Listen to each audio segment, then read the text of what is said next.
প্রিয় দর্শক, একদিকে ইউরোপের শক্তিশালী দল ইংল্যান্ড, অন্যদিকে আফ্রিকার চমকপ্রদ দল গণতান্ত্রিক কঙ্গো। বিশ্বকাপে আগেও অনেক বড় অঘটন দেখা গেছে। এবারও কি কোনো চমক হবে? ইংল্যান্ড কি তাদের তারকা খেলোয়াড়দের নিয়ে সহজেই জিতবে, নাকি কঙ্গো তাদের দ্রুত গতি, শারীরিক শক্তি আর লড়াকু মনোভাব নিয়ে সবাইকে অবাক করে দেবে? এই ম্যাচের গ্রুপ পর্বের পারফরমেন্স, দু দলের শক্তি, দুর্বলতা, কৌশল এবং সম্ভাব্য ফলাফল সব কিছুই আজকের ভিডিওতে আলোচনা করব।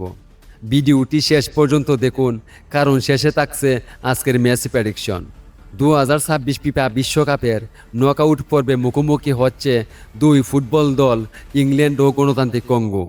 ইংল্যান্ড শিরোপার অন্যতম দাবিদার, আর কঙ্গো তাদের লড়াইয়ের মানসিকতা দিয়ে বিশ্বকে চমকে দিয়েছে।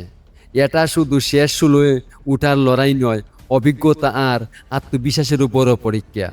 ইংল্যান্ড শুরু থেকেই নিয়ন্ত্রণে রেখে আক্রমণাত্মক ফুটবল খেলেছে, মাঝ মাঠ দখলে রেখে দ্রুত পাসিং খেলেছে এবং ধারালো আক্রমণ করেছে। রক্ষণভাগও খুব সংগঠিত ছিল। বড় ম্যাচের অভিজ্ঞতা আর চাপ সামলানোর ক্ষমতা তাদের এই ম্যাচে বাড়তি সুবিধা দিতে পারে। গণতান্ত্রিক কঙ্গো এই বিশ্বকাপে তারা অন্যতম সারপ্রাইজ। দ্রুতগতির আক্রমণ, শক্তিশালী শরীর আর শেষ মুহূর্ত পর্যন্ত লড়ে যাওয়ার মানসিকতা তাদের আলাদা করে তুলেছে। সুযোগ পেলেই তারা কাউন্টার অ্যাটাকে দ্রুত আঘাত করতে পারে। ইংল্যান্ডের জন্য এটা বড় সতর্কতা। সবচেয়ে গুরুত্বপূর্ণ লড়াই হবে মাঝ মাঠে। যে দল বলের নিয়ন্ত্রণ বেশি রাখবে এবং সুযোগগুলো কাজে লাগাতে পারবে, তারাই এগিয়ে থাকবে। ইংল্যান্ডে ভরসা করবে তাদের কৌশল, অভিজ্ঞতা এবং আক্রমণ ভাগের উপর, আর কঙ্গো নির্ভর করবে গতি, সাহসী ফুটবল এবং পাল্টা আক্রমণের উপর।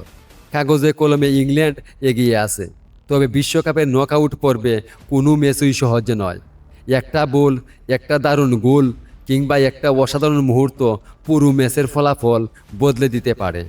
তাই ফুটবল প্রেমীরা রোমাঞ্চকর একটা লড়াই দেখার আশা করতেই পারেন। শেষে বাঁশি বাজার আগ পর্যন্ত কেউই জয়ের নিশ্চয়তা পাবে না। প্রিয় দর্শক, এমন আরও বিশ্বকাপ আপডেট ও বিশ্লেষণ পেতে আমাদের চ্যানেলটি সাবস্ক্রাইব করে পাশে থাকুন। ততক্ষণ পর্যন্ত ভালো থাকুন, সুস্থ থাকুন এবং ফুটবলের সঙ্গেই থাকুন। ধন্যবাদ সবাইকে।